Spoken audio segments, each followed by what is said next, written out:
Bonsoir à toutes et tous. Bienvenue pour ce webinaire où nous accueillons ce soir Philippe Lermy pour parler système de trading. Donc, webinaire de WH Self Invest avec Philippe Lermy de Trader Change. Donc, le plus simple, c'est qu'il y a déjà beaucoup de monde, bien sûr, qui est arrivé dans le webinaire. Donc, ce que l'on va faire, c'est que je vais tout de suite donner la parole à Philippe pour se présenter, attaquer le webinaire. Pour ma part, je suis présent durant tout le webinaire. Donc, je suis Monsieur Weissrock, représentant la société WH Self Invest ici à Paris, en France. J'interviendrai soit pour faire suivre les questions, soit s'il y avait des questions spécifiques à Self Invest. Voilà. Donc, à toi la parole, Philippe. Ah, j'étais trop vite. Ah, j'ai pas Coupé de. le son, je sais pas. Oui, alors vous m'entendez là? Oui, là on t'entend. D'accord. Donc pour faire un peu rapide quand même, donc moi j'ai commencé le trading il y a une trentaine d'années, hein, plus que ça même. Et j'ai commencé comme tout le monde enfin c'était papier à cette époque, hein, on n'avait pas encore les ordinateurs, etc. Je tradais au Minitel le CAC futur, j'avais le Boxman au téléphone, donc j'entendais le PIT, etc. Bon, c'était assez passionnant, ça avait des avantages hein, aussi, qu'on n'a plus comme ça là en tradant, parce que je tradais à la voix. Et ce que je veux dire, c'est que bon, j'ai commencé particulier comme vous tous, et moi j'ai eu de la chance, c'est que je travaillais dans une multinationale qui a une salle des marchés, donc à savoir EDF. Et j'étais dans les laboratoires et puis je me suis dit, tiens, étant passionné de trading, c'est un peu bête de ne pas aller dans la salle, d'essayer. Alors, ils ne me l'ont pas offert hein, quand même. Hein. J'ai fait des cours du soir en finance, j'ai passé un diplôme donc en finance de marché, hein, donc l'Institut des techniques de marché, donc c'est vraiment orienté trading. J'ai frappé la porte une première fois en 98, ils ne m'ont pas pris, de peu, et puis après, celui qui ne m'avait pas pris en 98, il m'a pris en 2001. J'ai commencé donc à la salle sur le marché monétaire du prêt-emprunt, c'est le moins dangereux, mais on traite des centaines de millions, etc. Au début, ça fait un peu la trouille, hein. Et donc, puisque le marché monétaire, c'est quoi? C'est que vous avez plein de comptes dans plein de devises, hein. Quand vous êtes une multinationale, donc vous êtes débiteur de, par exemple, 3 milliards de yens, il faut l'emprunter parce que c'est comme vous, sinon vous avez des agios. Et donc, voilà, on optimise les emprunts, les placements au jour le jour avec les banques, hein, parce que quand vous empruntez vous mettez en concurrence plein de banques et du coup, vous payez moins cher que les agios. Donc ça, c'était mon premier job. Après, je suis vite passé sur le marché obligataire dollar. Donc, je faisais des options sur contrats futurs, sur les obligations US Treasuries, les T-Notes. Donc, à un moment, j'étais tellement gros sur le marché que j'ai la SEC qui m'a écrit, enfin qui a écrit au bac, hein, j'ai gardé, c'est collector, en fait, le papier, comme quoi vous êtes dans les reportable positions, si ça te dit quelque chose, Alain, et comme quoi tu dois nommément signifier qui tu es, qui tu fais, qu'est-ce que tu fais, etc., parce qu'ils surveillent les risques des très, très gros. Donc, moi, j'avais constamment en stock plus de 2000 contrats sur les T-Notes. J'en faisais au moins 100 en options sur contrats futurs par jour. Voilà, c'était assez gros, c'était hyper intéressant. Donc, on était trois à gérer ce book. Et après, je suis passé sur le Forex parce que c'était ma passion. Et puis, je suis resté sur le Forex jusqu'en 2013. Donc, chez eux, j'étais carrément le senior de la salle. Donc, c'était des books d'options, de spot, du hedge dynamique, donc avec des options barrières, etc.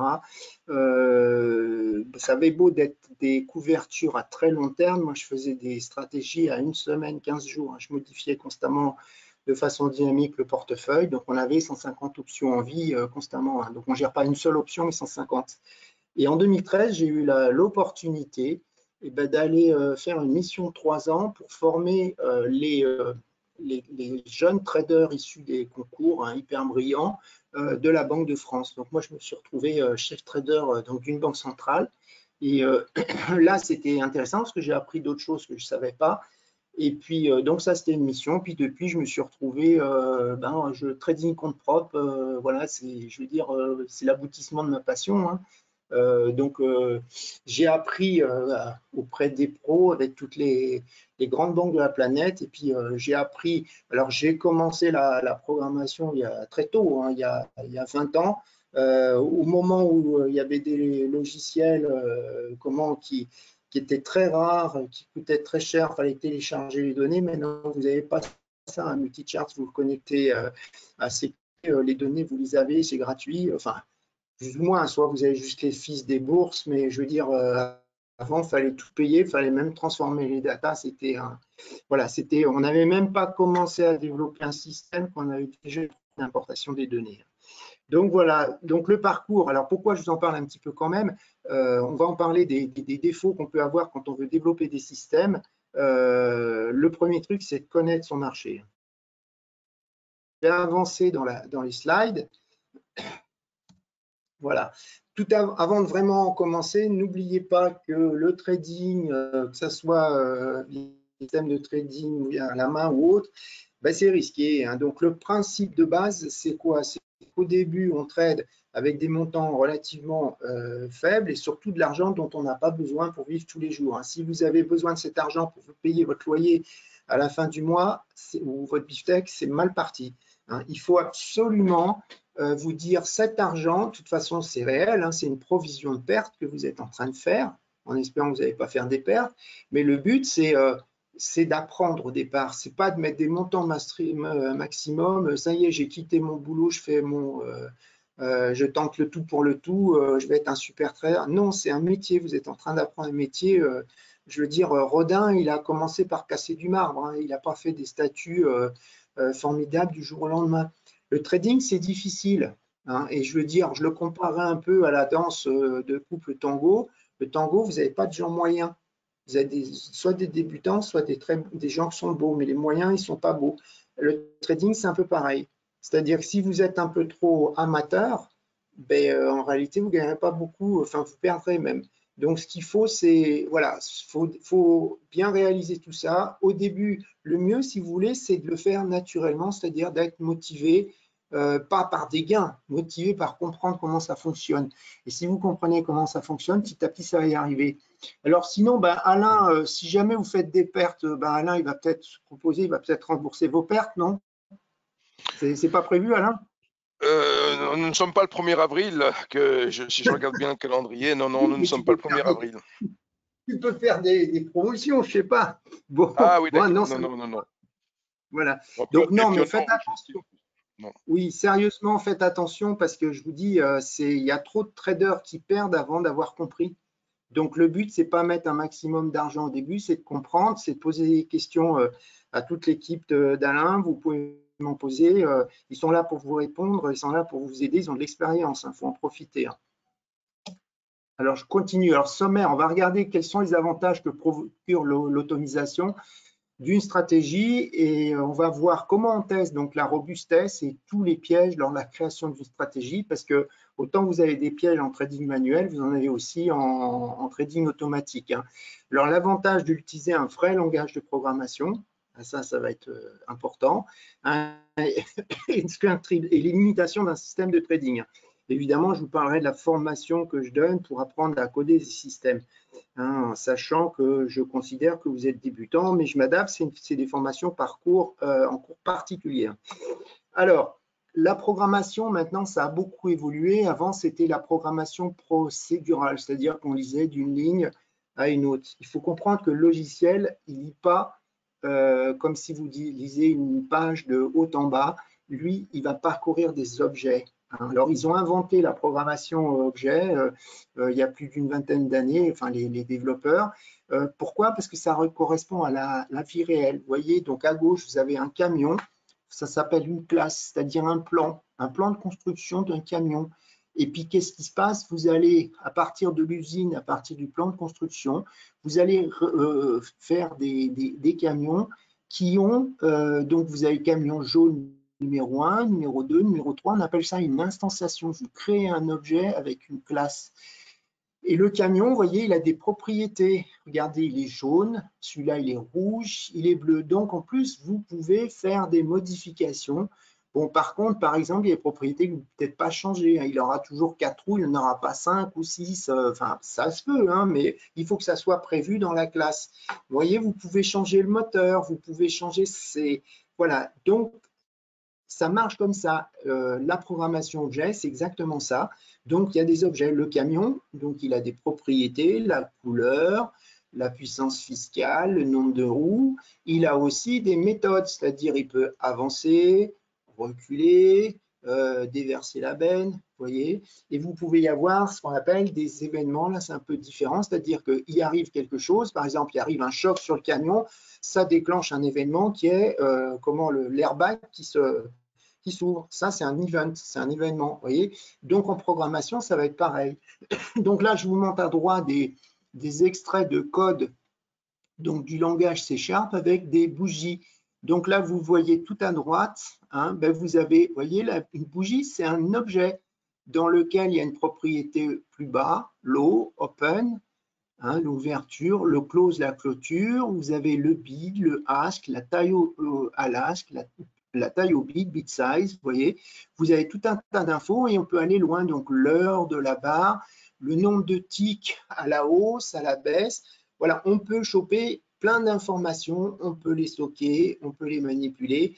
C'est le principe de base. Donc les objets, il y a des objets tout préconstruits dans Multichart, c'est le gros avantage, c'est-à-dire que c'est du C# avec des objets qui sont adaptés au trading. Vous avez des objets portefeuille, vous voyez, vous avez donc des objets pour l'optimisation, hein, pour calculer les pertes maximum, les drawdowns, etc.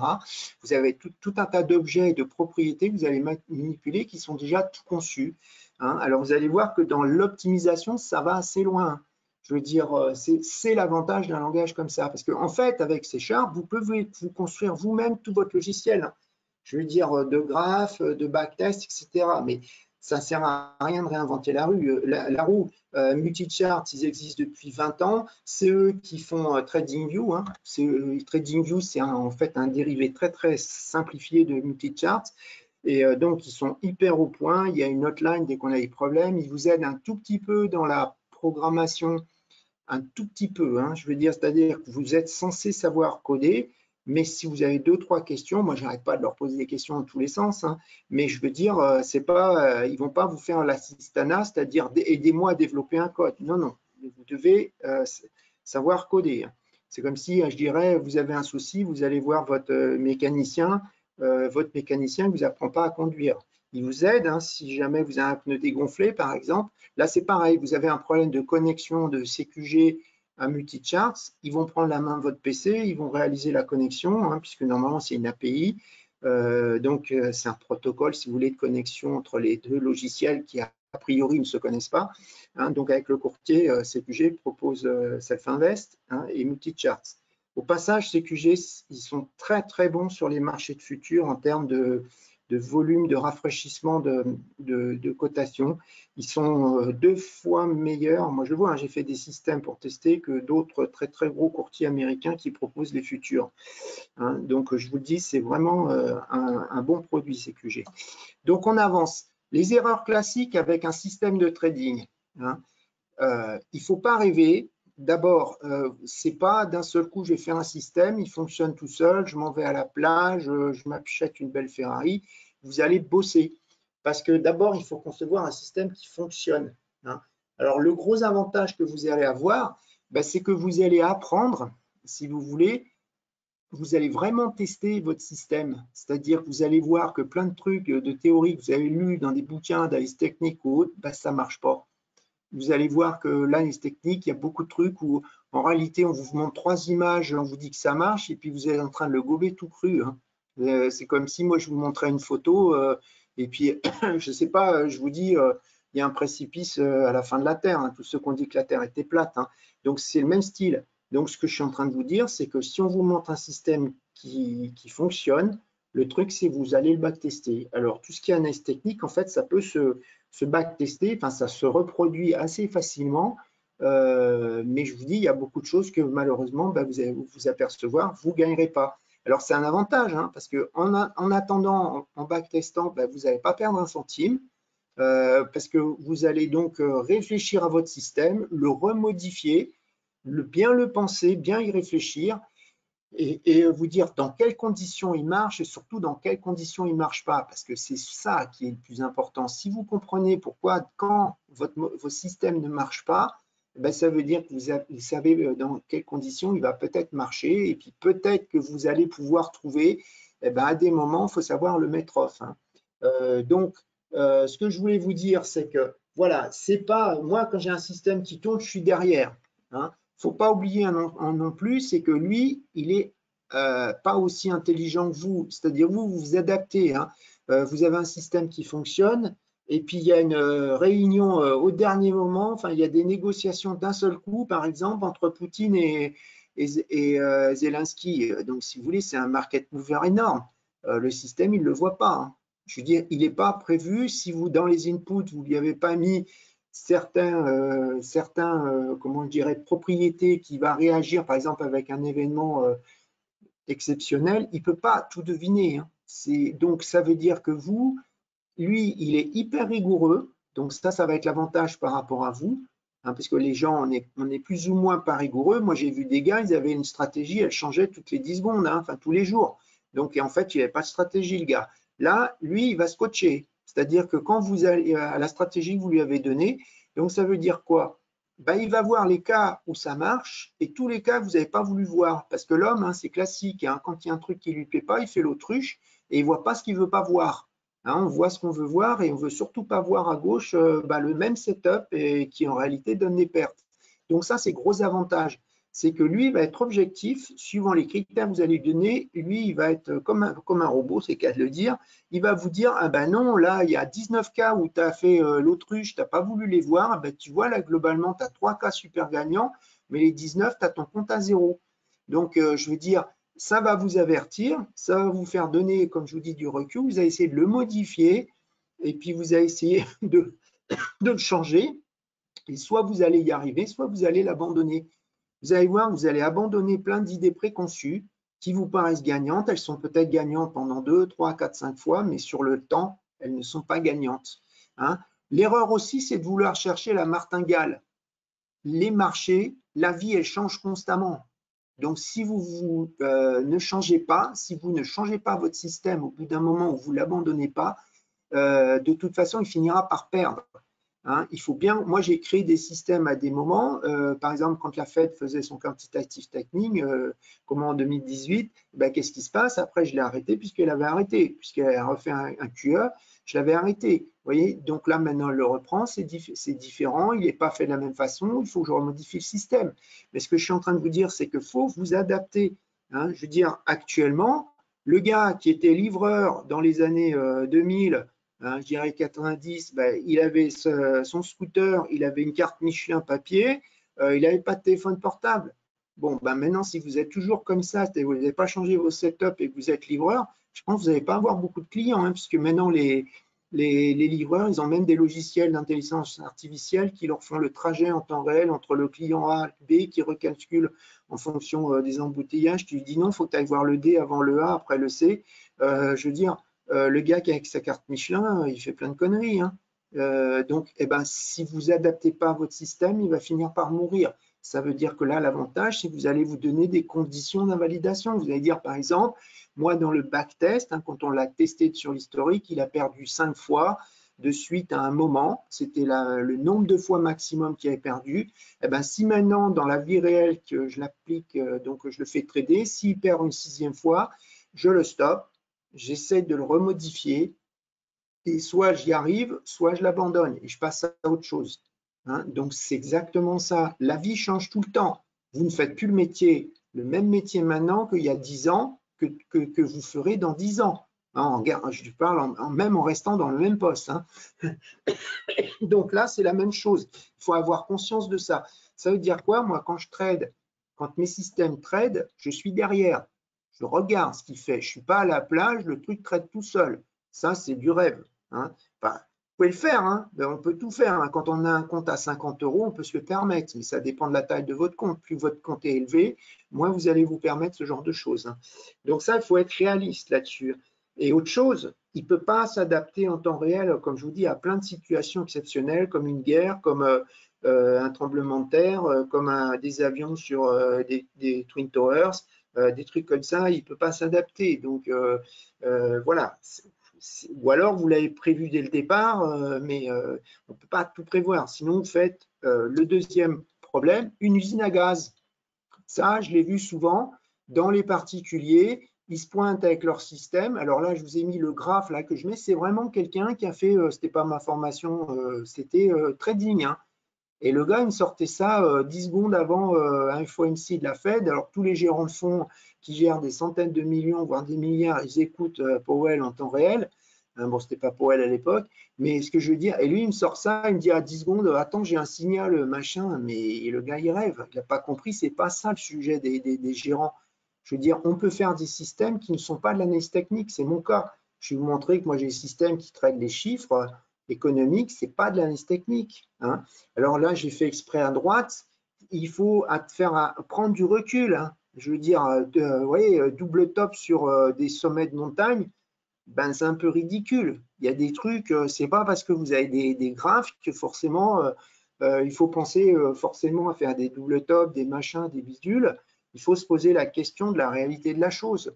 Hein, je veux dire, il y a beaucoup de trucs qui ne fonctionnent pas dans les corrélations. Il y a beaucoup de corrélations, c'est uniquement de la causalité. C'est du hasard. Et ça, il faut se poser la question, est-ce que la corrélation est réelle? Pourquoi elle serait réelle? Hein? Donc voilà. Donc ça, je vous dis l'écrit en bas à droite. En informatique, on dit souvent garbage in, garbage out. C'est-à-dire que si vous ne connaissez pas votre marché, si vous ne comprenez pas bien comment il fonctionne, eh ben, les inputs que vous avez rentrés, ils sont mauvais, eh ben, les résultats, ils sont faux. C'est-à-dire que même si le backtest vous donne des gains, on va en parler un peu, on va voir qu'il faut réfléchir à la robustesse du gain. Il faut se poser plein de questions, hein, parce qu'on peut se faire avoir. Donc, le principe de base, moi, quand j'ai quelqu'un qui me demande de faire une formation de programmation de système et qui veut aussi faire ma formation Forex, je lui dis on commence par la formation Forex pour qu'ils comprennent comment, voilà, qu'ils comprennent ce que font les gros, les mutual funds, les hedge funds, les banques centrales, etc. Et après, il essaye de deviner comment, il essaye d'inventer des systèmes parce qu'il a compris des mécanismes. Voilà, votre manque de connaissances ne sera pas compensé par le fait que vous allez, même si vous êtes bon programmeur, hein, attention, hein, je veux dire, il faut comprendre le sous-jacent. Hein. Voilà. Alors, on va parler des problèmes techniques qu'on peut avoir quand on fait un backtest. Alors, le backtest, c'est quoi? C'est prendre, télécharger X années, par exemple, de données de l'actif que vous voulez trader et de simuler tous les trades dans le passé. Avec le logiciel, là, on va le faire, vous allez voir. C'est simuler, voilà, c'est simuler dans le passé des ordres d'achat, des ordres de vente. Alors déjà, il faut réaliser un truc. Quand vous regardez une bougie, hein, que ce soit une candlestick ou là représentée tout simplement, si vous prenez une bougie daily, en réalité, qu'est-ce qui va stocker le serveur du courtier? 4 cotations. Si vous prenez daily, il va stocker le open, le high, le low et le close. Pour faire une cotation en daily, il faut 4 cotations. Hein? Donc, à vous de réfléchir, c'est-à-dire que vous allez… Alors, je vais montrer déjà l'historique. Il faut comprendre un truc, c'est que, imaginez, comment je vais le faire? Lui, il va imaginer quoi? Il va imaginer, voilà, le K1. Hein, le K1, c'est quoi? Le K1, c'est l'ouverture, ici, qui est plus proche du plus haut. Donc, dans ces cas-là, il va imaginer ce mouvement. À l'inverse, si, donc, si vous êtes long, hein, donc si vous êtes long, par exemple, avec une vente limite à 1360 et une vente stop loss à 1340, donc là, l'ordre de vente pour take profit, il est dans la barre et l'ordre de stop loss aussi. Vous voyez, quand on voit dans le passé, lui, il ne sait pas si le mouvement, il s'est fait comme ça ou est-ce qu'il s'est fait comme ça. À la fin, il ne le sait pas. Je veux dire, lui, c'est juste des cotations qu'il a sauvegardées en daily. Alors, je parle du daily, mais c'est pareil pour une barre. On va en parler après, parce qu'on peut diminuer on peut augmenter la précision. On ne prend pas une barre daily, on prend une barre 1 heure, 5 minutes, 1 minute.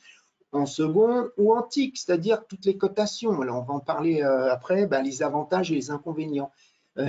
Donc, en fait, qu'est-ce qu'il fait le logiciel?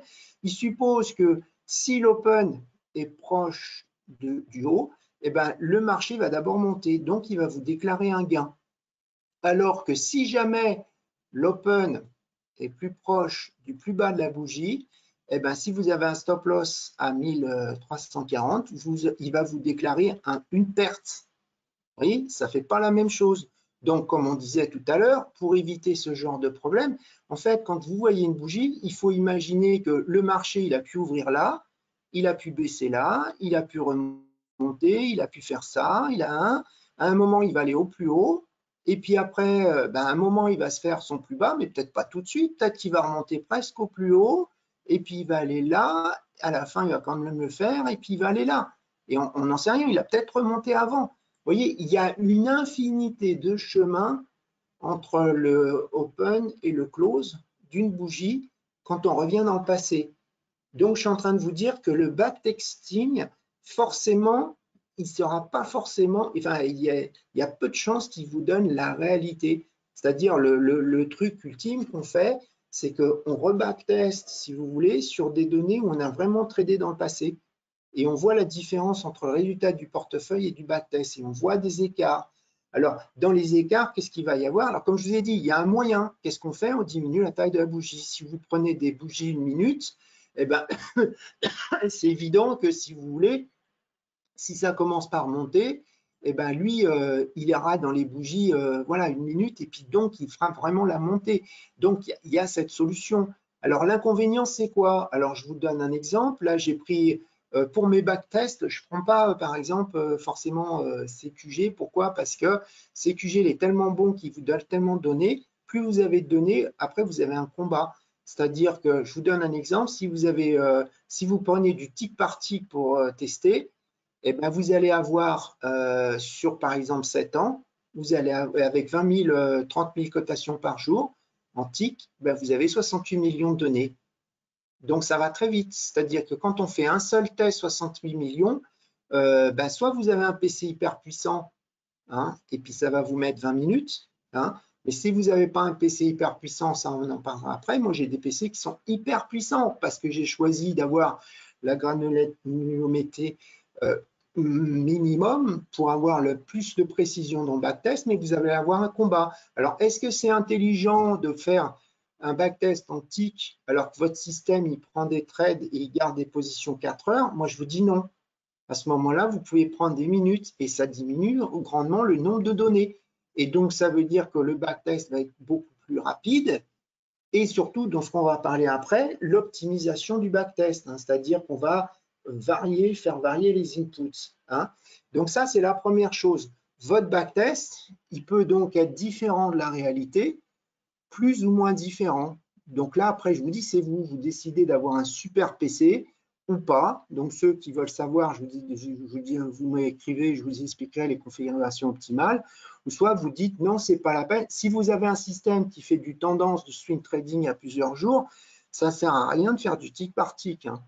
Je dirais vraiment de mettre des bougies de 15 minutes, ça suffit largement. Et là, vous avez une super qualité, enfin backtest qui est très très proche de la réalité. Après, il y a aussi un autre problème. Il y a certains courtiers, quand vous lui demandez un historique, vous téléchargez l'historique de données, c'est super dégueulasse. C'est des super mauvais, on le voit, c'est-à-dire ça se voit même visuellement entre les données qui arrivent en temps réel et avant. On voit le graphe dans le passé, il est, enfin, je veux dire, il est comme ça. On voit que bon, j'ai du mal à dessiner, mais ce que je veux dire, on voit qu'il est horrible. Je veux dire, c'est même pas la peine. Il vous envoie des données, je ne sais pas ce que c'est. Enfin, autant pas en envoyer, c'est pas la peine. Donc ça, il y a certains courtiers, c'est ça. Pourquoi? Parce que c'est pas leur business model. Ils ne sont pas intéressés par des gens qui font des systèmes de trading. Donc voilà, vous allez avoir tous ces combats, je veux dire, à mener. Donc voilà. Alors attendez, je reprends ma souris, on avance. Donc voilà, il y a aussi des questions toutes bêtes. Quand vous regardez un graphe, bon, je pense qu'Alain, il a dû avoir 150 000 fois le problème. Il ne faut pas oublier que par convention, quand vous regardez un graphe, la courbe que vous voyez, alors si c'est un futur, ça peut être le last trading, mais par exemple, si vous prenez du Forex, la courbe que vous affichez, c'est un bid. Et quand vous achetez à l'ask, OK?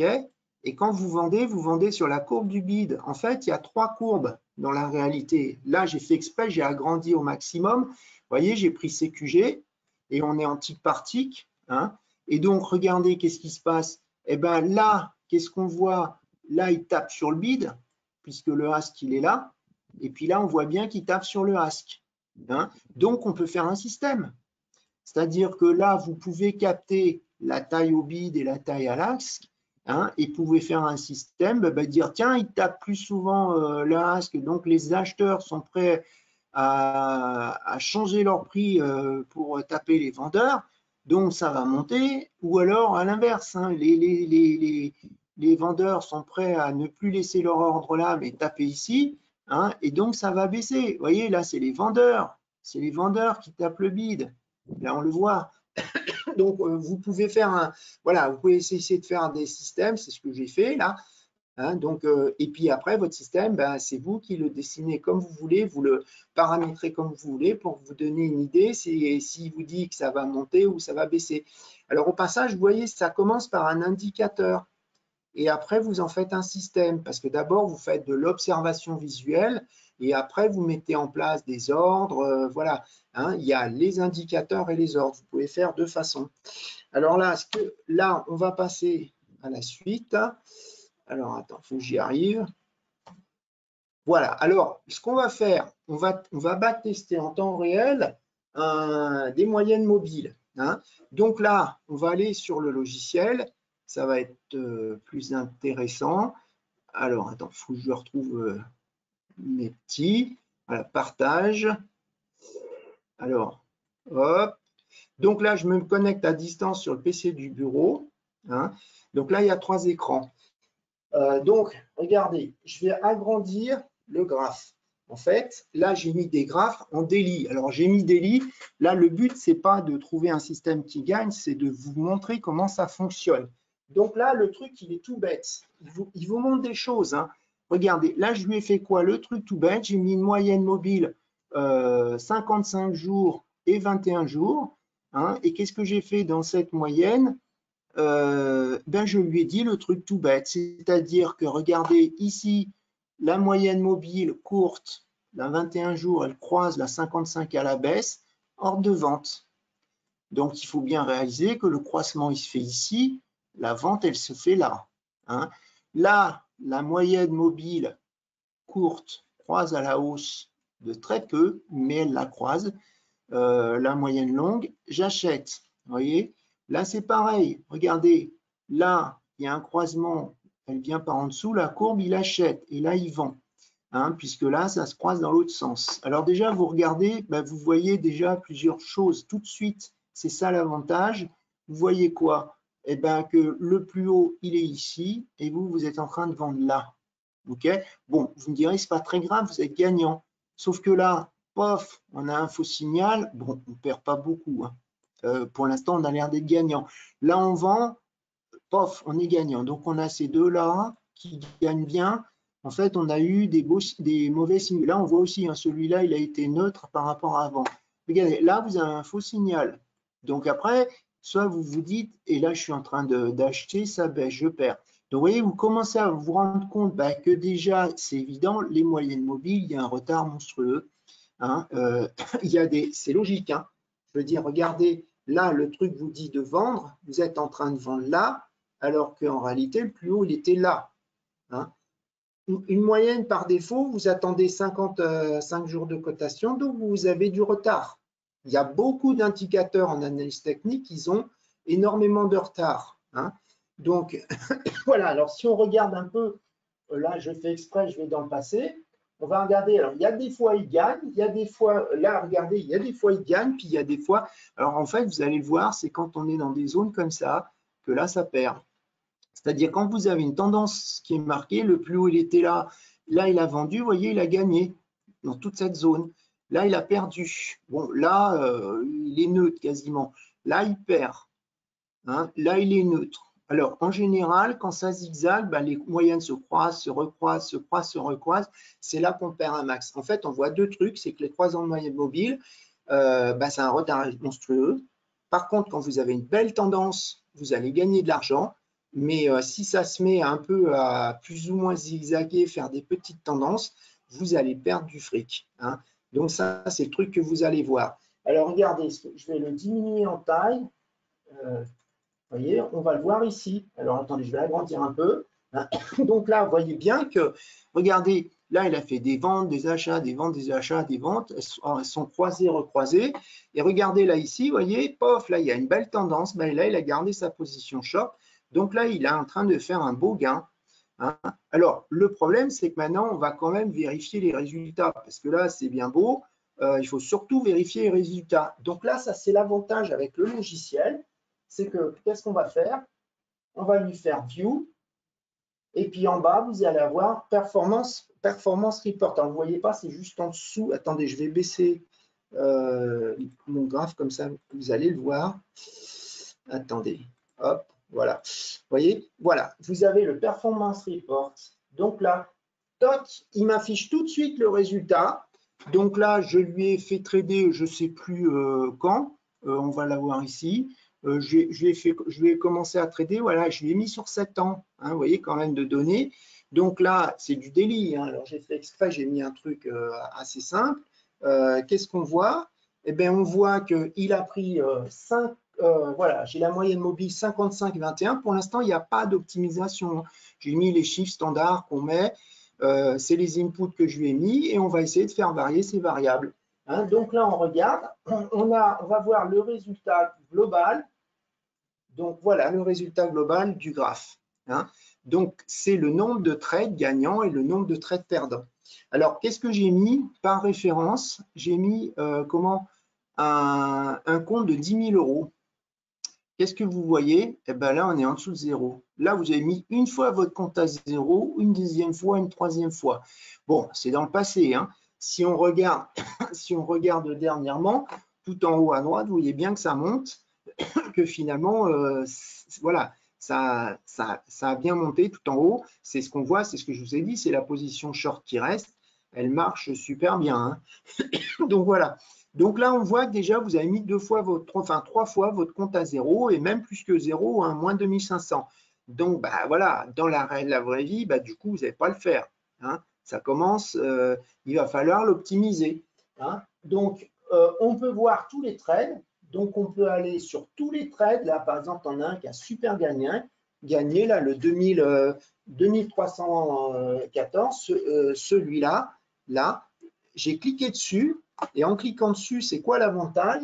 Eh ben, c'est que vous pouvez aller directement sur le trade. Alors, le problème, c'est que je ne sais pas lequel que c'est, parce qu'il faudrait qu'on agrandisse un maximum. Alors, je vais agrandir un maximum.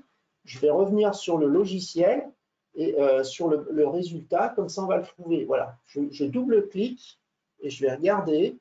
Voilà. Alors, ça doit être celui-là, quoi, je pense. C'est celui-là qui a gagné 2000.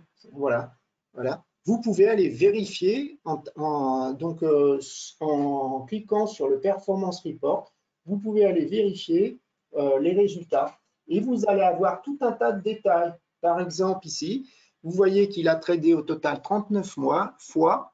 Il a eu 39 trades, 20 trades longs, 20 trades shorts. Et que, regardez, en moyenne, il a gagné 2289. Et en moyenne, par trade perdant, il a perdu 1300. Il a un ratio gain moyen sur perte moyenne 1,64, ce qui est pas mal. Hein, mais bon, il a des problèmes. Quoi. Bon, là, vous avez un trade qui est bien perdant. Donc là, qu'est-ce qu'on peut faire? On peut lui dire, dans le système de backtest, non, moi, je ne veux pas un trade qui est perdant. Alors, je n'ai pas mis de stop loss. Hein. Donc, soit vous rajoutez des stop loss, hein, soit on varie les inputs et puis on lui empêche d'avoir un trade. Tu me donnes des inputs qui ne me donnent pas un trade unique comme ça, perdant 3500. Ça, on peut lui faire, hein, je veux dire. Donc, vous voyez, on va voir plein de choses comme ça. Alors, je vous montre ce qu'on peut voir d'autre, par exemple. On peut faire des statistiques sur les trades. Donc là, c'est quoi? Ben, regardez, ça, c'est le nombre de trades gagnants consécutifs. Là, il est en train de vous dire qu'il y a eu 12 trades gagnant, mais un seul consécutif. Là, il y a eu deux trades consécutifs, il y a eu 2 fois 2 trades consécutifs gagnants, 0 fois. Vous voyez que ce n'est pas dans le bon sens, c'est-à-dire que là, il y a 2 séries où vous avez eu 3 trades consécutifs perdants et qu'en moyenne, vous avez perdu 2000, ça fait mal. Et que le trade suivant, vous avez récupéré 726, c'est pas très top. Donc là, vous avez perdu 2075 fois 3 et le trade suivant, 726. Alors que là, vous avez gagné 1088 fois 2 de suite, quoi. Et le suivant, 1202. Vous voyez, c'est pas bon. Hein, ça se voit tout de suite. Voilà, le système, on sent qu'il n'a pas un bon résultat. Hein, voilà, vous avez tout un tas de détails, et notamment, par exemple, c'est ce qu'on va regarder, c'est ça. Voilà, là, c'est la perte maximale sans avoir clôturé la position. Tant qu'elle n'est pas clôturée. Vous voyez qu'à un moment, c'est ce que je vous disais, là, vous avez perdu tout votre compte une fois, parce que le compte, normalement, au début, voilà, le compte est à 10 000, et là, c'est à 0, c'est votre perte en montant. Vous avez perdu une fois, 2 fois, tout votre compte, 3 fois, 4 fois, 5 fois, 6 fois. Là, c'est pas sympa non plus. Hein. Donc, vous voyez, voilà, donc le logiciel, il vous le dit tout de suite. Bon, enfin, après, tous les traders vétérans le savent. Le trading, les croisements de moyenne mobile tout simple que j'ai fait comme ça ne marche pas. Hein, je veux dire, ça a du retard, ça vous fait prendre des positions perdantes monstrueuses. Alors, regardez ce qu'on va faire, ben justement, on va l'optimiser. Hein. On va voir si en l'optimisant, on peut réussir à faire mieux. Donc là, qu'est-ce qu'on fait ici? On va cliquer sur le bouton Optimize en haut à droite. Donc là, qu'est-ce que vous allez voir? Ben, c'est tout l'avantage de Multicharts. Hein, c'est tout le système de backtesting qui est créé, que vous n'allez pas avoir, par exemple, de ceux qui veulent utiliser du Python. Je ne dis pas, moi c'est pour ça, j'avais hésité entre Python et C# au début. Et Python, à cette époque, parce que je ne dis pas qu'ils ne sont pas progressés, mais vous réinventez la roue. C'est-à-dire Python, vous allez être obligé de chercher un truc de backtest, un truc de… Voilà, vous n'en finissez pas. En fait, vous êtes en train de construire le logiciel au lieu de coder des systèmes. Tandis que là, tout est fait, tout est configuré. Voyez, donc là, on va prendre l'optimisation la plus simple pour l'instant. Vous voyez, il y a plusieurs types. Alors, je vais parler de celle-là et de celle-là, vite fait. Alors, je vous dis, là, le but, c'est pas de trouver un système gagnant, c'est de vous montrer comment ça fonctionne. Et j'ai simplifié, j'ai mis en daily, comme ça, il va très vite. Parce que si on met en tick, ça peut aller tick par tick, ça peut mettre du temps. Donc là, regardez, qu'est-ce qu'on fait? Eh bien, on a nos moyennes mobiles, 55 et 21 jours. Et vous pouvez décider vous-même, vous pouvez dire, moi non, je veux la tester, par exemple, la 55, par exemple, je lui mets 30. Tu commences à me la setter, tu fais une moyenne mobile 30 jours, longue, et puis là, par exemple, on va la mettre à 65, je mets n'importe quoi. Et puis vous, là, la moyenne mobile rapide, ah ben tiens, on va la mettre, par exemple, de 5 à 20. Voilà, vous pouvez changer tous les paramètres. Tout de suite, qu'est-ce que vous êtes en train de voir? Ça vous fait 576 combinaisons. Donc, il va passer 576 fois sur les 7 ans de données. Bon, c'est du daily. Donc, je vous ai dit, il y a 4 cotations. Voilà, il y a 220 jours par an. Voilà, ce n'est pas monstrueux par rapport à du tick, mais vous imaginez, dès que vous avez du tick, 576 combinaisons, ça fait beaucoup de temps. Hein. Moi, avec des PC hyper puissants, quand je suis en tick par tick, par exemple sur 7 ans, 200 combinaisons, ça me fait 8 heures. Hein. Avec un PC puissant, hein, vous allez le voir, et pas un PC lambda. Donc là, je suis en train de vous dire, voilà, là, vous avez 2 choix. Soit vous faites ce qu'on appelle du brute force, c'est l'algorithme qui va faire le backtest. Le brute force, c'est quoi? C'est ce qu'utilisaient les hackers de base pour trouver les mots de passe. Hein. C'est pour ça que les mots de passe, si vous mettez que des chiffres ou que des lettres, il faut 3 secondes pour le craquer. Pourquoi? Parce que qu'est-ce qu'il fait le logiciel? Il essaye 1, après il fait 2, 3, 4, 5, 6, 7, 8, 9, 10, 11, 12, 13, 14. Il essaye, il fait tous les chiffres, ça va très très vite. Puis après, il fait 1A, 1A, 2A, machin, 1B, 2B, machin. Voilà. Et donc, si vous faites des codes comme ça, un mot de passe très simple, et que vous ne mettez pas des majuscules, des minuscules, des dièses, des étoiles, tout ce que vous voulez, des exclamations, le truc, il va trouver le mot de passe en 30 secondes. Hein, le hacker, le problème, c'est quoi? Pour craquer votre truc, c'est comme un voleur de votre maison. Hein. Si vous laissez les portes non fermées à clé, ben, il rentre en 1 seconde. Si vous les fermez, il va avoir un peu de mal. Si vous mettez une serrure 7 points, il va encore. Si vous mettez un hélicoptère, un guerre, machin, il va mettre des années, voire il ne va pas y arriver. Et là, le principe, c'est ça, dans les mots de passe, c'est-à-dire que vous mettez un mot de passe tellement long que le mec, il va être obligé de faire tourner son PC pendant plus de 6 mois, voire 1 an, enfin, il va abandonner. Voilà.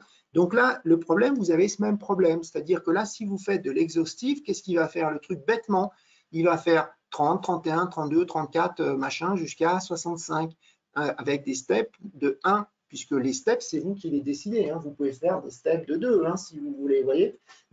D'ailleurs, là, on va en mettre 2, comme ça ira plus vite.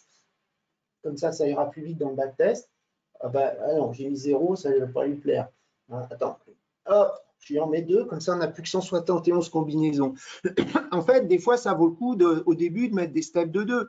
Parce que si vous avez un système qui est bon, eh ben, ce n'est pas parce que vous avez mis une moyenne mobile 32 au lieu de 34 que les performances vont s'écrouler. Si votre système il est mauvais, il va vous donner un super résultat à la moyenne mobile 34 et à la moyenne mobile 32, s'il vous donne une super perte, eh ben, c'est que votre système il a un problème, il n'est pas fiable. Donc, ça s'appelle la robustesse du système. Ce que je viens de vous expliquer, ça s'appelle le curve fitting, c'est-à-dire trouver des inputs qui collent tellement à la réalité qu'en réalité, ça ne se reproduira jamais. Donc, en fait, le curve fitting, c'est un des problèmes de la programmation quand on fait des backtests. Un des problèmes des backtests de système, c'est de trouver, comme je vous dis, des paramètres pile poil qui correspondent à voilà, une variation des cours voilà, qui ne se reproduira pas dans le futur. Donc, je suis en train de vous dire, s'il est solide, même si vous mettez une moyenne mobile 32, 30, vous aurez des gains. Vous mettez 28, vous aurez des gains, peut-être moins, peut-être plus, mais vous aurez des gains. Ça ne va pas s'écrouler. Hein. Là, ça, c'est le brute force. Donc là, il va faire tous les cas, même les cas hyper perdants.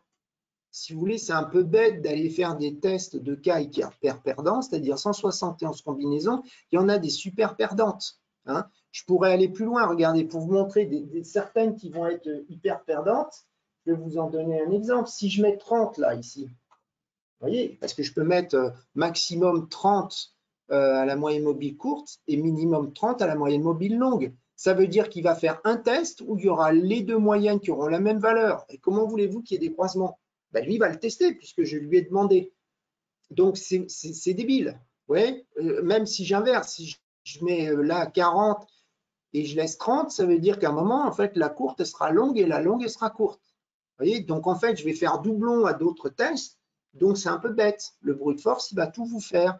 Le génétique, c'est quoi? Eh ben, c'est un algorithme, ça existe. Hein, c'est dans la vie, il y a plein d'utilisateurs. On calcule la dimension d'une aile d'avion, on le fait avec un algorithme génétique. C'est-à-dire que vous allez extraire les données qui ne sont pas forcément pertinentes. Regardez, alors je suis en train de vous montrer, c'est que si j'efface ça, vous voyez, si on met exhaustive, voilà, il va me faire 266 combinaisons. Vous voyez, si je mets génétique, il va me faire un premier échantillon. En fait, il ne va plus me faire 266 combinaisons, il va m'en faire 135. Il va diminuer la taille de la population. La population, c'est le nombre de tests total. Et il va diminuer la taille. Pourquoi? Il va d'abord faire des grandes, voilà, des tests sur tout le spectre des 266 combinaisons. Et il va voir s'il y en a qui sont super mauvais ou le résultat est négatif, mais il va dire si le système est robuste, eh ben, si le résultat est moins 5000, si je change un tout petit peu le paramètre, ça m'étonnerait que j'ai un gain de plus 15 000. Donc, en fait, il va faire des jeux de combinaisons. En fait, c'est exactement comme la génétique, ce qu'on appelle les chromosomes, les génomes.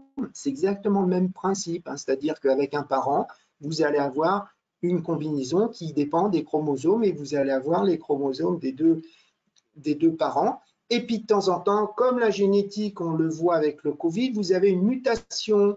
Hein, une mutation, c'est quoi? Eh ben, c'est que l'enfant, il a un chromosome qui n'appartient pas à un père ou à une mère. C'est une mutation. Hein. Et donc, lui, il va tenir compte aussi des mutations. Je veux dire, vous voyez, mutation probability, 5%. ici, il va tenir compte, voilà. Le crossover, c'est ce que je vous ai dit, c'est je ne me rappelle plus comment on dit en génétique, enfin, c'est la création d'un enfant à partir de deux parents avec les mêmes chromosomes, c'est crossover. Et la mutation, c'est ça. Donc lui, il va faire un algorithme génétique. L'avantage, c'est qu'il va faire beaucoup moins de tests. Donc nous, on va faire celui-là. Il va tout de suite vous trouver les séries de tests qui lui semblent, parmi la distribution des 270 tests possibles, celui qui est le plus, qui les semble les meilleurs. En fait, on va approcher de la vérité. Avec le brute force, vous trouverez la vérité, mais vous allez passer votre temps, vous allez faire quasiment 2 fois plus de tests pour trouver la vérité. Et comme je vous dis, vous allez avoir un combat de temps avec votre PC. Hein. Donc, parce que surtout, plus vous prenez des bougies très faibles. Donc, moi, j'utilise le génétique parce que c'est le plus rapide. Et quitte après, si votre système est solide, eh ben, vous modifiez à peine les amplitudes, c'est-à-dire que si en génétique, il a trouvé 50, par exemple, eh ben, maintenant, vous faites un exhaustif entre 48 et 54, par exemple. Et donc, du coup, ça va beaucoup plus vite. Vous allez beaucoup plus vite à un résultat qui est bon. De toute façon, comme je vous ai dit, un système, s'il est vraiment bon, que vous dégradiez un tout petit peu la période de la moyenne mobile rapide ou lente, il doit vous donner un résultat qui est positif. Hein. Si les résultats s'écroulent, c'est votre truc qui est mauvais. Donc là, on va le lancer. On va regarder ce que ça dit. Alors, voilà. Alors, vous voyez, là, il a été hyper vite. On n'a même pas eu le temps de voir. Il vous donne tous les résultats possibles.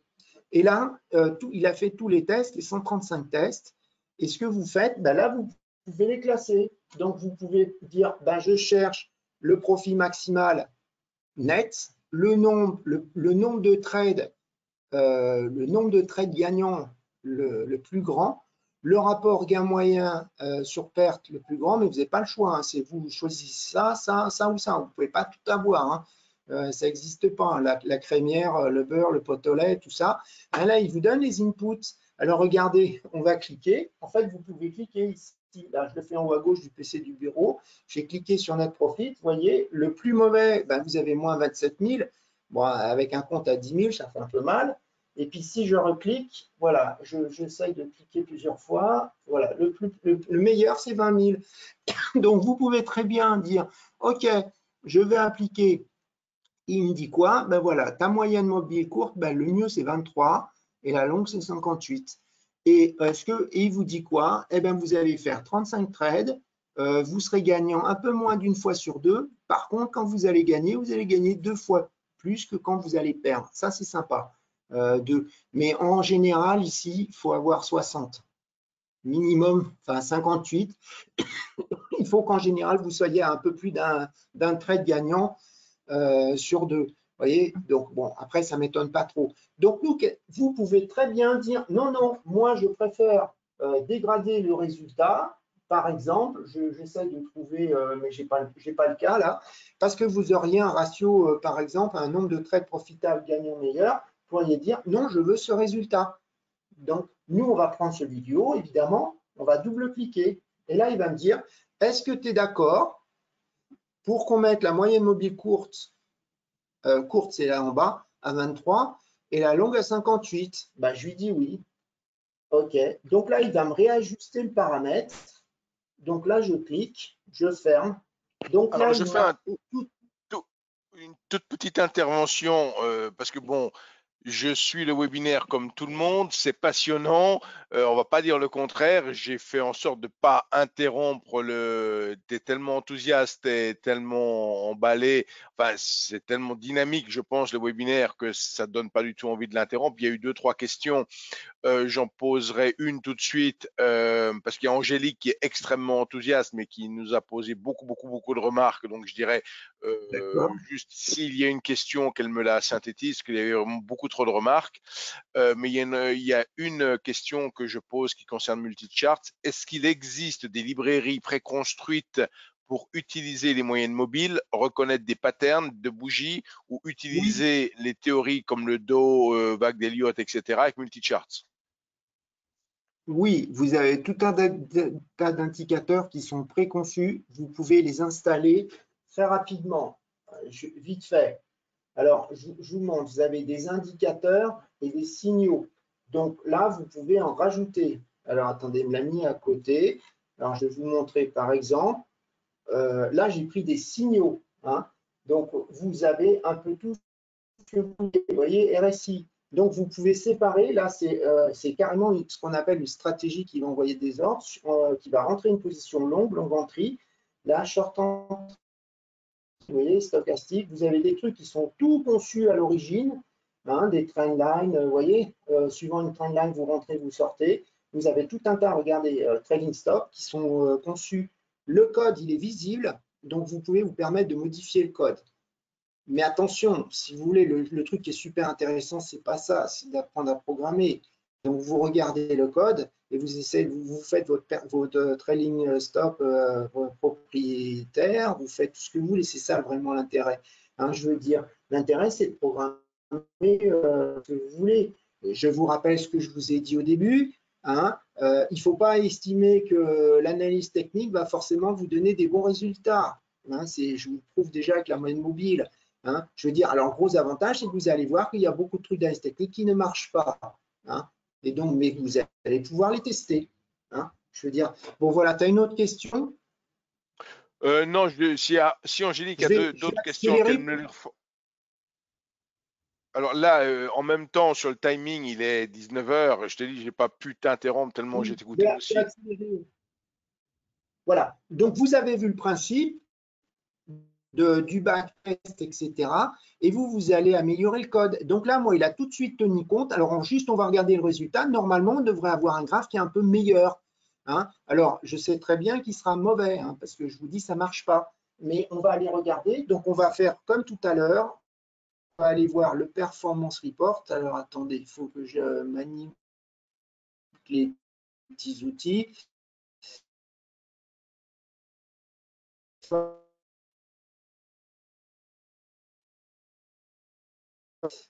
On va aller voir le performance report. Donc maintenant, il a tenu compte, il m'a mis une moyenne mobile longue 58 au lieu de 55 jours, et il m'a mis une 23 au lieu d'une, je ne sais plus ce que j'avais mis. Hein. Donc voilà. Alors voilà, j'ai appuyé sur report, et là, il va me donner les résultats. Alors je ne sais pas si vous vous rappelez de la performance report, la gueule de la courbe, hein, un petit peu avant. Moi, je l'ai sur les PowerPoint. Elle est quand même mieux.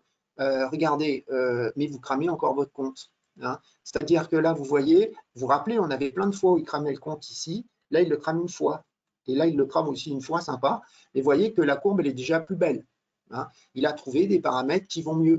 Alors là, c'est ce qu'on se dit. On peut essayer, il y a peut-être un trade ou deux, vous voyez, qui font que ça full pins. Eh ben, on va essayer de trouver les bons paramètres, hein, pour qu'on ait plus ce bins là. Vous voyez ce que je veux dire? Hein, c'est le principe. Hein. Alors, ce qu'on va faire, c'est que maintenant, on va revenir sur le PowerPoint. Hein, et puis, je vais accélérer un peu parce que sinon, je vais me faire engueuler.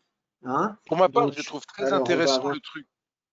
Philippe, je trouve très intéressant la courbe où tu crames, enfin où tu indiques si tu crames ton compte ou tu crames pas ton compte. Cette courbe avec les drawdowns, ça, Là, je elle trouve était ça. comme ça. Elle était comme ça. Elle était comme ça avant. Hein. Excuse-moi. Elle était comme ça avant, la courbe, tu vois.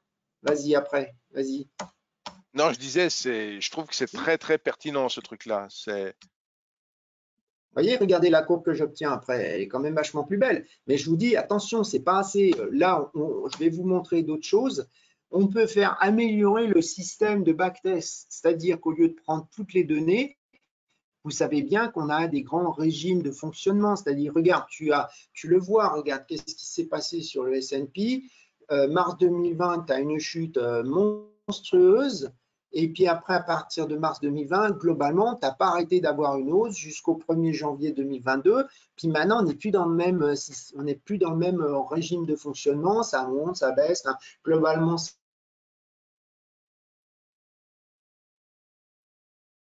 Ah, baisse, ça remonte. Voilà. C'est-à-dire que celui qui achetait constamment avant sur repli dans l'année 2021, machin, là, il est en train de se faire plein de pertes parce que le marché, il a changé. Hein, parce que le gars, il ne s'est pas adapté. Il n'a pas compris qu'on n'est plus dans le même monde. Donc, il y a plein de mecs qui se voyaient super traders, super bons, qui sont en train, enfin, tu dois t'en apercevoir, toi. Hein. Et donc, voilà. Donc là, l'avantage, regardez, Là, on va faire une walk forward optimization. Ça veut dire qu'en fait, qu'est-ce qu'on va faire? On va découper toutes les données, vous voyez, en 22 segments que vous avez ici. En fait, il va prendre les données. Alors là, ça fait rien, j'ai quitté le truc, mais j'aurais pu vous le faire dessus. En fait, il va prendre, par exemple, du 1er janvier 2015 au 1er janvier 2017, et il va laisser 9% du segment. En fait, qu'est-ce qu'il va faire? Il va chercher les meilleurs paramètres pour la moyenne mobile courte et longue dans le vert, et puis il va tester comme si ces données étaient du temps réel, c'est-à-dire qu'à partir du 1er, ce que je vous ai dit, là, 31 décembre, 1er janvier 2017, jusqu'en mars, il va faire comme si c'était des données live qui arrivaient, avec les paramètres qu'on a backtestés dans la zone, le segment vert. En fait, il va faire comme si c'était de l'inconnu. Et puis, il va essayer de voir. Et après, il va redécaler, vous voyez, d'un cran. Il va faire plein de segments de tests avec plein de zones considérées inconnues. Et donc, ça va vous donner des paramètres qui sont plus fiables parce qu'il va tenir compte, voyez, de certains changements de tendance, etc. Vous voyez, où le backtesting, il pourrait être beaucoup plus puissant que ça encore. Là, je vous ai montré les deux le plus simple. Et là, c'est pareil. Dans les inputs, il peut les faire en brute force et en algorithme génétique. Donc, la puissance, voilà, de la programmation, c'est ça. C'est que vous allez voir vous allez vous rendre compte très vite si ce que votre anticipation, votre stratégie fonctionne. Puis déjà, vous allez vous poser des questions pour comment la créer. Alors, je donne souvent un exemple. Je vais vous montrer sur ce graphe. C'est pas grave. Regardez, si vous faites un double top. Alors bon, je suis à la main. C'est facile à dessiner un double top. Mais en réalité, qu'est-ce que vous allez faire? Là, vous allez chercher le plus haut. Okay, quand ça commence à redescendre, vous avez trouvé le plus haut en programmation. Alors, après, vous allez faire pareil. Et puis, vous allez dire quoi? Eh ben, donc, moi, d'abord, je cherche un plus haut en programmation, je cherche un plus bas. Et je dis quoi? Il faut que ça remonte au même niveau. Mais alors là, le même niveau, c'est quoi le même niveau? Est-ce que c'est vraiment le même niveau pile poil, par exemple, si c'est de l'eurodoll au PIP, au dixième de PIP près? Il ne faut pas oublier que 0,99,9999, c'est pas 1. Donc, si là, vous avez mis là, c'est-à-dire que si jamais il ne voit pas 1 ici, alors que là, c'est 1, ben pour lui, la condition du deuxième top n'est pas réalisée. Je veux dire, c'est ça que vous allez vous poser comme question. Par exemple, vous pourriez aussi vous poser comme autre question, eh ben,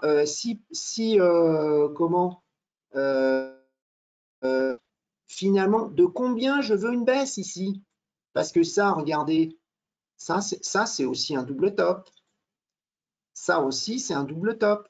J'ai du mal à dessiner. Vous voyez? C'est-à-dire de combien vous voulez une baisse? Vous allez vous poser des questions parce que, en fait, à l'œil, ça, vous verrez un double top, ça, vous verrez un double top, puis là, vous direz, ah ben non, c'est pas un double top, c'est juste, je ne sais pas moi, un sommet parabolique à moitié.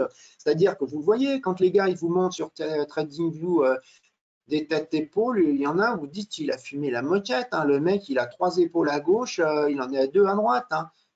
Donc là, vous allez avoir le même problème. Lui, il est bête.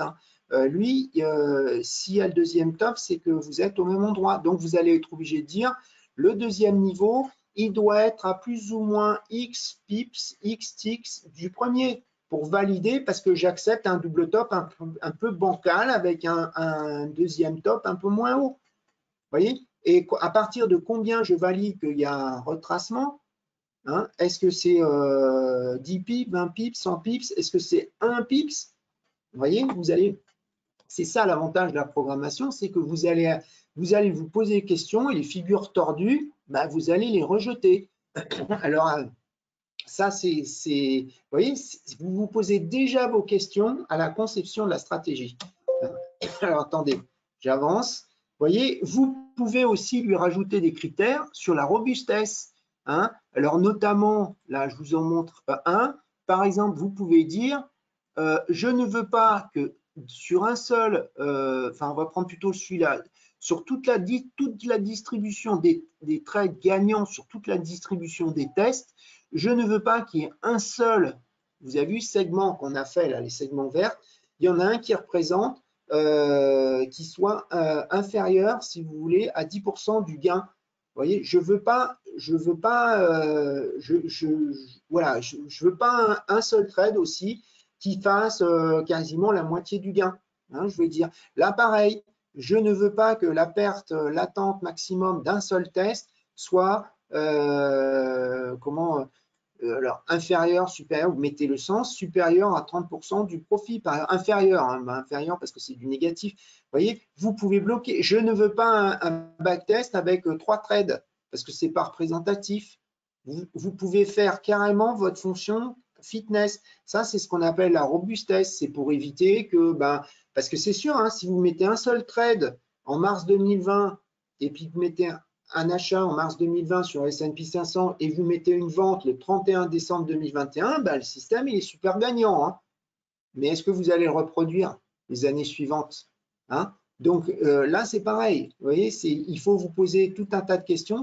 Et là, ça vous fait ça vous dit non, là, il y a un truc qui ne passe pas. Alors vous changez tous ces paramètres. Hein, et vous faites carrément des paramètres custom. Hein. Vous avez le rapport gain sur perte, le nombre de pertes maximum consécutives. Voilà, vous pouvez dire non, non, moi, j'accepte pas 5 pertes consécutives de suite parce que ça me fera trop de pertes de fric, tout simplement. Hein. Donc, vous pouvez lui dire, parce que dans la vraie vie, ça sera ça. Hein. Parce que dans la vraie vie, je remonte un petit peu en arrière, dans la vraie vie, il y a des solutions que vous n'allez pas accepter. Hein. Parce que là, regardez, si on regarde bien le graphe ici, le truc, il est en train d'être, il stagne, hein, en réalité. Là, il stagne depuis quand? Allez, on peut dire à peu près là, même là, il stagne depuis là, depuis mars 2020. On est en octobre, j'allais dire septembre. On est en octobre 2022. Est-ce que tu acceptes un système qui est perdant pendant 1 an et demi? Ça m'étonnerait. Hein, je veux dire, ça m'étonnerait que le système qui très régulièrement perdant 1 an et demi, moi, je ne l'accepte pas. Hein. Donc, vous voyez, là, vous allez pouvoir éviter ce genre de choses avec la robustesse du système. Donc, c'est à vous de définir tous les paramètres. Hein. Voilà. Alors, j'avance.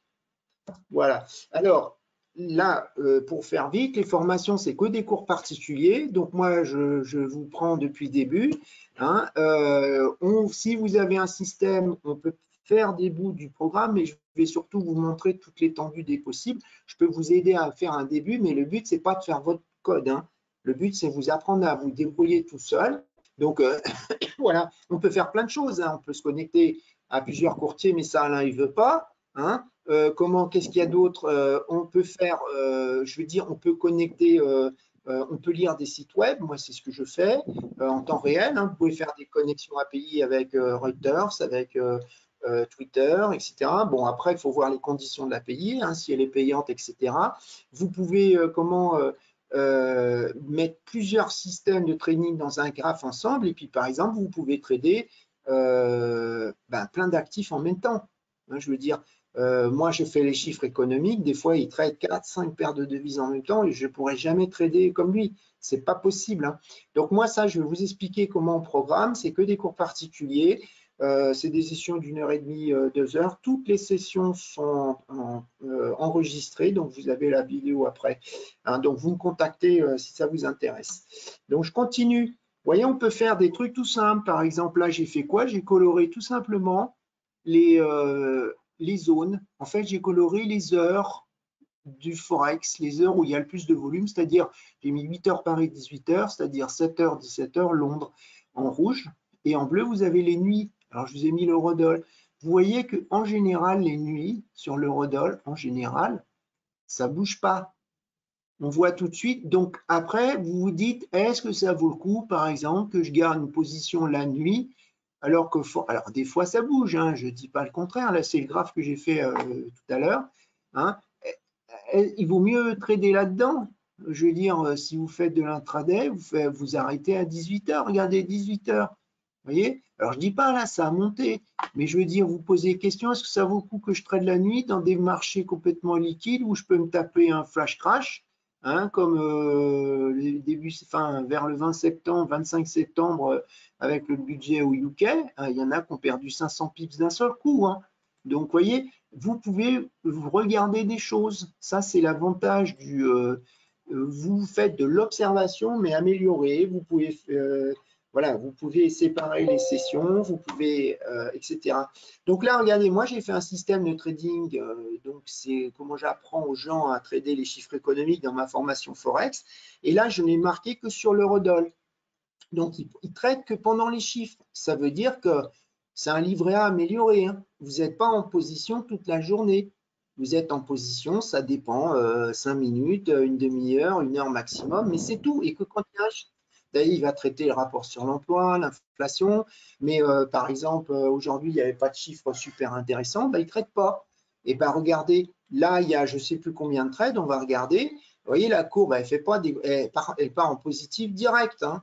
Alors, elle a des drawdowns, hein, puisque la BC, des drawdowns, c'est la plus grande série de baisse par rapport à un dernier plus haut. Mais en fait, vous voyez, alors il y a des moments, regardez, là, il n'a quasiment pas tradé. Hein, là, il y a un moment où il n'a pas tradé, il n'y avait pas les conditions, il ne trade pas. Hein, il faut savoir ne pas trader. Hein, avec que ce soit un système ou que ce soit à la main, ne pas trader, c'est aussi salvateur. Hein. Donc, regardez, ben, le truc, il s'est fait du 220%, rien que pour un chiffre, pas un chiffre, pour plein de chiffres, mais rien que pour une paire de devises, et puis je le mets sur plusieurs devises. Et puis, vous voyez que ben, sa plus forte baisse hein, de drawdown, c'est combien? C'est 6%. Hein, on n'est pas à 100% de perte. Hein, il est à 6%. Donc, lui, il se fait un rendement de 28% annuel. Je tiens compte des commissions. Je ne sais pas où elles sont là. Voilà. Vous avez les commissions payées. Il vous dit quoi? Ben, voyez, il gagne 6 fois sur 10. Et il gagne plus dans les positions short que dans les positions longues. Et il a fait 573 trades. Et voilà, il gagne un peu plus souvent dans les shorts que dans les longs. Hein, donc voilà, ça, vous voyez, le graphe, il ne fait plus la même gueule, il est régulier. Alors attendez, j'avance encore. On peut séparer les trades short des trades longs. Donc à gauche, vous n'avez que les trades short. À droite, vous n'avez que les longs. Et on voit bien que la baisse qu'on a eue au début, elle est due aux longs. C'est les longs qui ont perdu à un moment les positions longues. Hein.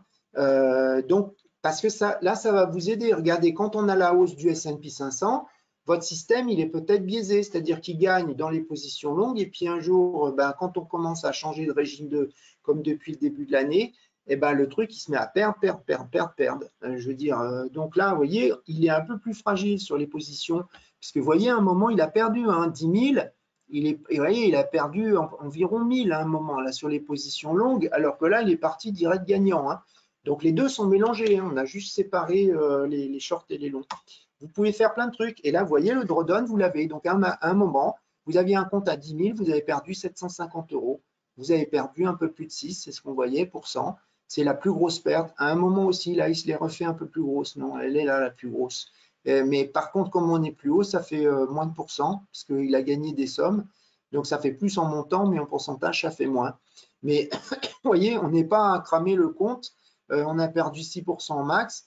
Voilà, 10 000, vous avez perdu 600 euros, vous n'avez pas perdu 3 fois 10 000 euros. Hein. Donc, ce n'est pas du tout la même chose. Et regardez, quand on sépare les séries statistiques, eh ben, vous avez une série statistique où il y a 16 trades gagnants de suite, hein, en moyenne à 116 euros.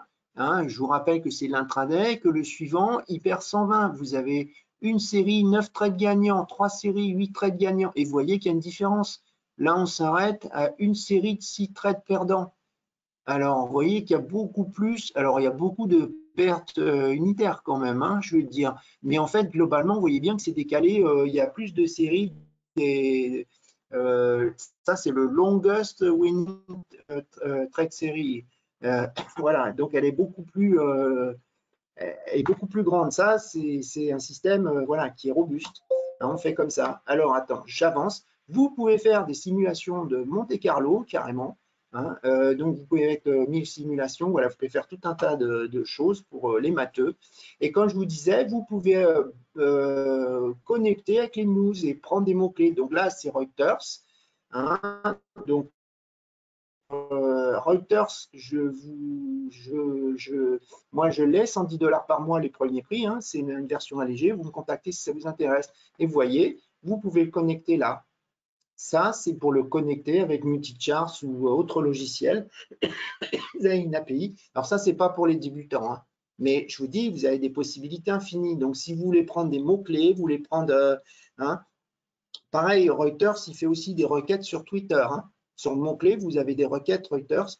Il cherche sur Twitter aussi. Donc, vous pouvez le lier. Je veux dire, voilà. Donc, si vous voulez aller plus loin, vous me contactez. Je vois Angélique, si elle a plein de questions, elle peut m'appeler, il n'y a pas de souci. Si vous avez des questions, parce qu'il faut utiliser CQG, parce que c'est vraiment le courtier qui va le mieux avec. Donc, je veux dire, vous contactez Alain, il va vous expliquer. Et puis, bon, moi, je vous dis, si vous êtes intéressé par la formation, il n'y a pas de souci, je vous aiderai. Voilà. Donc, Alain, tu as des questions? Il y a quelques questions? Non, il n'y a pas eu d'autres questions. Il y a juste Angélique qui parlait d'un gros livre rare sur les algorithmes génétiques de David Goldberg. Je ne sais pas si tu connais, mais voilà. Non. Il y a plein d'exemples de code de C# en algorithme génétique. Les livres, je pense qu'il y en a plein. L'algorithmique génétique, ça existe depuis au moins une bonne vingtaine d'années. C'est pas nouveau. Donc, je pense qu'on va trouver pléthore. Maintenant, se lancer là-dedans, non. Il faut comprendre le concept. Justement, l'avantage de Multichart, c'est que lui, il gère l'algorithme. Vous n'avez pas à le gérer. Vous faites votre système. Vous avez trouvé un système, une idée. Voilà, vous codez votre système et tout ce qui est backtest, on ne s'en occupe pas. Je veux dire, on comprend le principe de la… Moi, je l'explique dans la formation, comment on choisit les setups. Voilà, c'est le truc, c'est pas de perdre son temps à réinventer ce qui existe déjà. On ne va Alors, pas se transformer en chercheur en algorithme génétique, quoi. en conclusion, je dirais qu'on a eu un webinaire passionnant par quelqu'un de passionné sur la programmation et sur le Forex, bien sûr. Donc, ce webinaire est enregistré, il sera disponible sur notre chaîne YouTube et forcément, vous arriverez sur cette diapositive, je pense, sans difficulté jusqu'à la fin, parce que pour ma part, j'ai eu beaucoup de mal à interrompre Philippe. En arrivant sur cette diapositive, vous avez toutes nos coordonnées. Donc, n'hésitez pas, effectivement, si vous visionnez cette vidéo donc en mode différé sur notre chaîne YouTube, à revenir vers moi ou vers Philippe. Vous avez tous les contacts dans le webinaire, donc c'est très utile. N'hésitez pas à nous mentionner justement si vous avez regardé cette vidéo. Comme on dit toujours sur Twitter, pas Twitter, pardon, sur YouTube, n'hésitez pas à liker aussi la vidéo, manifester si vous appréciez ou pas, nous envoyer un petit mail, ça fait toujours plaisir. Il me reste à remercier vivement à nouveau Philippe pour ce grand webinaire. On sait que c'est très très difficile de mettre Philippe dans un timing horaire de 30 minutes. Là, on l'a légèrement débordé, mais je ne pouvais vraiment pas couper plus tôt. Heureusement, Philippe m'avait dit avant, j'ai préparé 30 slides, donc ça me permettait un petit peu de suivre et de dire, OK, on va arriver quand même vers la fin du webinaire. Donc, pour ma part, je remercie tout le monde d'avoir participé à ce webinaire. Je vous souhaite de très bons trades et surtout, si vous voulez vraiment opter pour une formation de qualité. Je pense qu'au vu de ce que Philippe vous a dit ce soir, vous devez sentir quand même la personne qui a l'expérience et deux, la passion pour ce qu'il fait. Donc, n'hésitez pas à le contacter. Si nous l'invitons régulièrement chez Self Invest pour les webinaires. On l'a même eu en présentiel dans notre bureau, mais là, c'était un autre débat parce que c'était pas facile d'avoir Philippe en présentiel, mais on le remercie encore d'être venu dans nos bureaux pour une formation également. Voilà, merci à tout le monde. Je laisse le mot de la fin, Philippe. Écoutez, bienvenue dans ce monde qui est passionnant. Puis comme je vous dis, ça va vous éviter des erreurs, de perdre de l'argent bêtement. Au début, ça va être dur de programmer, mais c'est comme tout, ça s'apprend. C'est comme une langue, vous apprenez une langue. Et en fait, même en programmant des trucs qui ne vont pas marcher, vous allez en fait progresser dans votre appréhension, comment une stratégie peut marcher. Et vous allez aller de plus en plus vite pour coder. Moi, je vois bien entre le début et la fin, maintenant, je vais beaucoup plus vite. Et moi, je vais vous montrer tous les pièges. Parce que dans les erreurs de codage, on fait par exemple tout simplement des erreurs logiques. Si vous me dites 1 égale 2, ça sera toujours faux. Alors bon, évidemment, je vous simplifie, mais c'est plus vicieux que ça. Le code, pour lui, ça marche en syntaxe. Si vous lui mettez vérifier que 1 égale 2, il va vérifier. Sauf qu'il vous dit la condition sera toujours fausse. Et donc, vous ne comprendrez pas pourquoi il n'envoie pas un ordre. Alors, au début, quand on est débutant, ben, on se dit, oh, ben, il y a un bug, le logiciel. Non, non, c'est votre code qui n'est pas bon. Mais ça, bon, voilà. Moi, je suis rompu. Je fais exprès dans les cours de faire des erreurs volontaires. Parce que je sais très bien que ben, si je fais le cours sans faire aucune erreur, ben, le gars, il va tomber dedans. Donc, autant lui montrer les erreurs les plus courantes et comme, les pièges, quoi, je veux dire, hein, pour apprendre à coder sans faire d'erreur. Voilà. Ben, écoute, Alain, je vous remercie. Je vous remercie tous. Merci à Self-Invest d'avoir organisé ce webinaire. Merci, à bientôt, au revoir.